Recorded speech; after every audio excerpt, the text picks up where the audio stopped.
Power star Pawan Singh आ ज्योति भाभी पे एगो बहुत बड़का अपडेट लेके आइल बनी भाई। वीडियो में बनल बड़ा तो बनले रहियो, काहे कि हम कबो निचोड़िए के अंदर से निकाली ले। ई तू लो जानता ढेर अंदर घुस जानी भैया कबो कबो आ अंदर के खबर यही जम गेला तो सब्सक्राइब कर हलो। आज तारा लोग के बता दी वीडियो का पूरा देखिए लो कैसे कि ये स्पेशल खबर होखे वाला। हम बता दी भैया कि पावर स्टार पवन सिंह के धर्म पत्नी ज्योति भाभी खातिर हमनी के दिल में हमेशा सम्मान रहेला। हमेशा ज्योति भाभी के प्यार दुलार भी हमनी के मिलेला का भैया।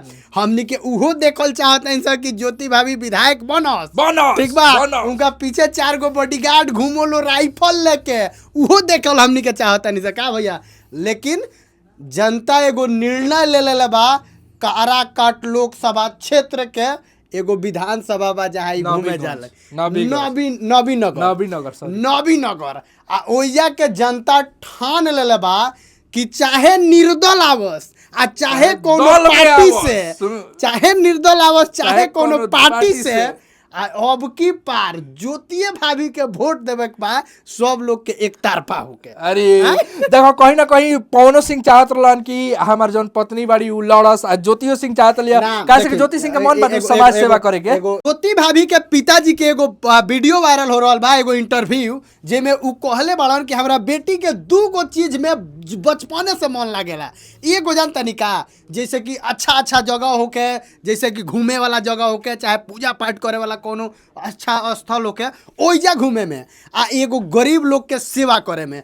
तो भैया ओइजा तो रउआ सब जानते हो हम जे कितनो भाभी सैड रहत रहिया लेकिन घूमल ला बन करत रहिया। का कहेम रउआ देखिए कहीं ना कहीं ज्योति सिंह के ई मन बा कि हम सेवा करी, जनता लोग के सेवा करी आ वही वजह से उ काराकाट नबीनगर हरदम से घूमत रहली। भले पवन सिंह के इशारा रहेला उ अलग बात बा, लेकिन ज्योतियो सिंह के कहीं ना कहीं मन बा कि हाँ हम चुनाव में लड़ी आ लोग के सेवा करी। पैसा तो इनका लोग के लगे। अच्छा एगो बात हमरा के बताई, पावर स्टार पवन सिंह भी समझ गए हन कि जब मेरे वाइफ का जब वही मन है तो वही करो। पावर स्टार पवन सिंह के इशारा पर ही नबीनगर में जाके सेवा कर रहल बड़ी, जनसंपर्क कर रहल बड़ी आ नबीनगर के जनता भी ठान ले बलो अब की पार कि ज्योति भाभी के माला पहनाइए देवे के बाद जीत के। आ देखिए 2026 में तो बवाल हो कई वाला बात। 2026 बात बता दी, पावर स्टार पवन सिंह जेगा पूरा तबाही लिया दिल रहे लोकसभा के चुनाव में, पूरा भोजपुरी इंडस्ट्री टूट के चल गए रहे।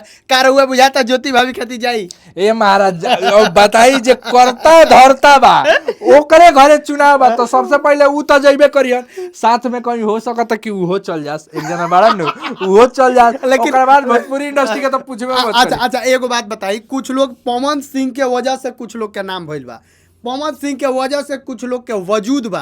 आज उहे लोग कहता पवन सिंह विधायक कहियो ना बनियो ने, सांसद कहियो ना बनियो। का कहम रहुआ ए सब कुकुर हुआ सन के भूखे दी। देखिए मेन बात ई है कि हम दब गए हैं, तो अब हमको थोड़ा सा लाइमलाइट में आना है, तो हम पवन सिंह का बुराई नहीं करेंगे तब तक भोजपुरी में हमको कौन पूछेगा? कोई नहीं पूछने वाला। अब हम हमारा घर है, हम EMI देना चाहते हैं, हमारे पास पैसा नहीं है तो कौन पूछेगा? अब मान लीजिए कि रौरा एगो राइटर है, रौरा लगे 1000 गो गाना बा, हम पूछता ही नहीं की कैसे कि पवन सिंह रौरा। अब पवन सिंह के बारे में रौरा ना बोलेम तो राउर घर के खर्चा चली ना चली। हाँ तो मेन बात ये है, इसीलिए सब कोई पवन सिंह को टारगेट करता है। अब बाकी जनता जानती है। देखिए एगो और बात बता दी भाई, पावर स्टार पवन सिंह के विरोध करबो तबो नाम होई आ संगे रहबो तबो नाम होई।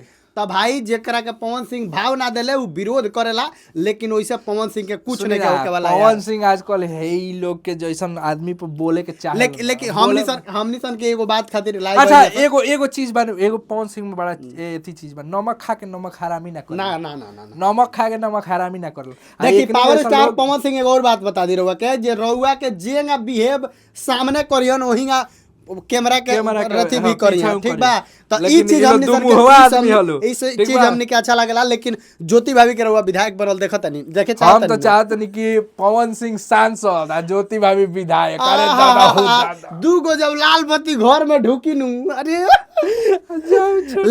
लेकिन एक और बात बता दी, कि साथे साथे पावर स्टार पवन सिंह जौन बा अब हई मत कहिलो जो हम टांगा जाता नहीं भैया कान्हा पर हाथ धरे में तो हम बता दी कि ज्योति भाभी अब पावर स्टार पवन सिंह मिल के एगो और चीज के तैयारी कर रहल बालू जवन चीज हमनी सन के देम सरप्राइज बहुत बाकी बढ़िया वीडियो से। के ज्यादा से ज्यादा बाकी शेयर करो, वीडियो लाइक के करो। खूब ज्यादा शेयर करो, चैनल पर नया बड़ा तो सब्सक्राइब करो, काहे कि राजा भैया के बात में सुने के मिली। बाकी मिलते हैं सर अगला वीडियो, तब तक खातिर नमस्कार।